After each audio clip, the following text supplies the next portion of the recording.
അതുകൊണ്ട് ഒരു കാര്യം മാത്രം ഓർക്കുക, ശബ്ദിക്കുന്ന ഓരോ നാവും അവരോടൊപ്പം കൂടാൻ മാത്രമേ ആളുകൾ ഉണ്ടാവൂ.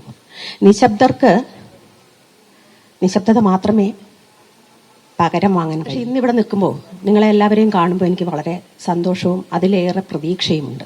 ജനാധിപത്യം എന്ന വാക്കിന്റെ അർത്ഥം, അതിന്റെ മൂല്യം തിരിച്ചറിയുന്ന ഒരു യുവത്വം ഇപ്പോഴും ബാക്കിയുണ്ടെന്നും അവർ മുതിർന്ന ആളുകളെ കൈപിടിച്ച് തെരുവിലൂടെ ജനാധിപത്യത്തിന്റെ വീഥികളിലൂടെ നയിക്കുവാൻ ശേഷിയുള്ളവരാണെന്നും തിരിച്ചറിയുന്നതിന്റെ അഭിമാനവും സന്തോഷവുമാണിത്. നിങ്ങൾക്ക് എല്ലാവർക്കും എൻ്റെ നന്ദി കൂപ്പുകയും. 2015 എനിക്ക് കേന്ദ്ര സാഹിത്യ അക്കാദമി അവാർഡ് കിട്ടിയതിൻ്റെ തൊട്ടു മുമ്പുള്ള ദിവസങ്ങളായതുകൊണ്ടാണ് ഞാനത് കൃത്യമായി ഓർത്തിരിക്കുന്നത്. ശ്രീ NS മാധവൻ ഉൾപ്പെടെ, ആനന്ദ് സർ ഉൾപ്പെടെ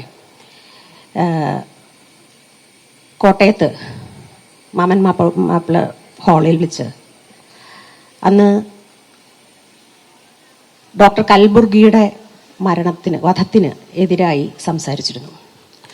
അക്കാലത്ത് ബീഹാർ ഇലക്ഷന് തൊട്ടു മുമ്പിലുള്ള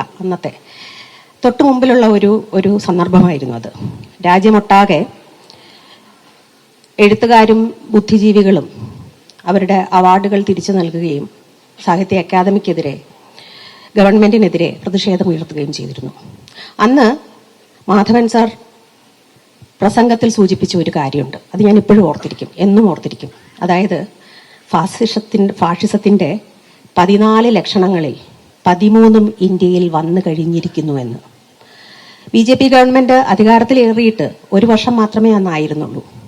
ആ കാലത്ത് അദ്ദേഹം പറഞ്ഞ ആ 14ാമത്തെ ലക്ഷണം എന്തായിരുന്നു എന്ന് ചോദിച്ചാൽ അത് തെരഞ്ഞെടുപ്പിലെ കൃത്രിമമായിരുന്നു.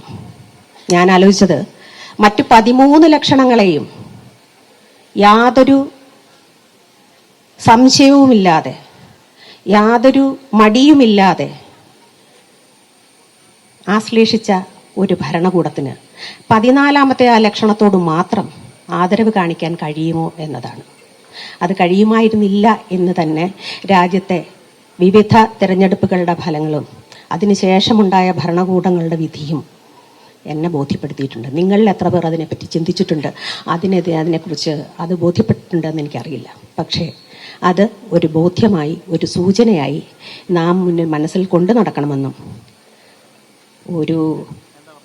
ഒരു തരം അടിച്ചമർത്തൽ വിദ്യാഭ്യാസത്തിനെതിരെയാകുമ്പോൾ നമുക്ക് ഡോക്ടർ മൻമോഹൻ സിംഗിനെ ഓർക്കാതിരിക്കാൻ സാധിക്കില്ല. കാരണം അദ്ദേഹത്തിൻ്റെ വിടവാങ്ങൽ പ്രസംഗത്തിലാണെന്ന് ഓർമ്മ, അദ്ദേഹം പറഞ്ഞ ഒരു റൈറ്റ് ടു എഡ്യൂക്കേഷൻ എന്ന അത് നിയമമാക്കിയതിന് ശേഷമുള്ള ഒരു പ്രസംഗത്തെപ്പറ്റി ഞാൻ ഓർത്തു പോകുന്നു. അദ്ദേഹം പറഞ്ഞത്, ഞാൻ വളരെ കഷ്ടപ്പെട്ടാണ് പഠിച്ചത്. ആ കഷ്ടപ്പാട് എനിക്ക് ശേഷം വരുന്ന എൻ്റെ രാജ്യത്തെ കുട്ടികൾക്കുണ്ടാവരുത് എന്നാണ് എൻ്റെ ആഗ്രഹം. വിദ്യാഭ്യാസത്തിലൂടെ മാത്രമേ നമുക്ക് മുന്നേറാൻ കഴിയൂ.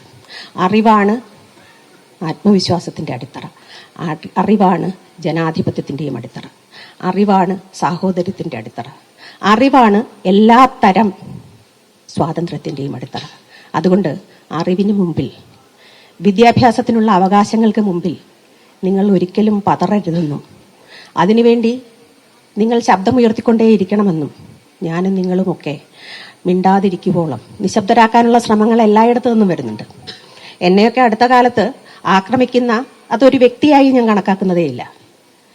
അധിക്ഷേപിച്ച്, ആക്ഷേപിച്ച്, അപമാനപ്പെടുത്തി, പരമാവധി ആത്മവിശ്വാസം നശിപ്പിച്ച് നിശബ്ദരാക്കുക എന്ന വലിയൊരു അജണ്ടയുടെ ചെറിയ ചെറിയ ബഹിർസ്ഫുരണങ്ങൾ മാത്രമായിട്ടാണ് ഞാനതിനെ കാണുന്നത്.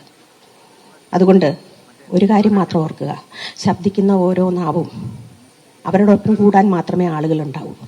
നിശബ്ദർക്ക് നിശബ്ദത മാത്രമേ പകരം വാങ്ങാൻ കഴിയൂ.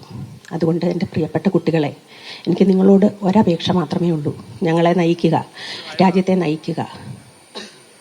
ധൈര്യം എന്താണെന്ന്, സ്വാതന്ത്ര്യം എന്താണെന്ന്, സാഹോദര്യത്തിൻ്റെ സന്തോഷം എന്താണെന്ന് നമ്മളെ ഒരിക്കൽ കൂടി പഠിപ്പിക്കുക. നന്ദി.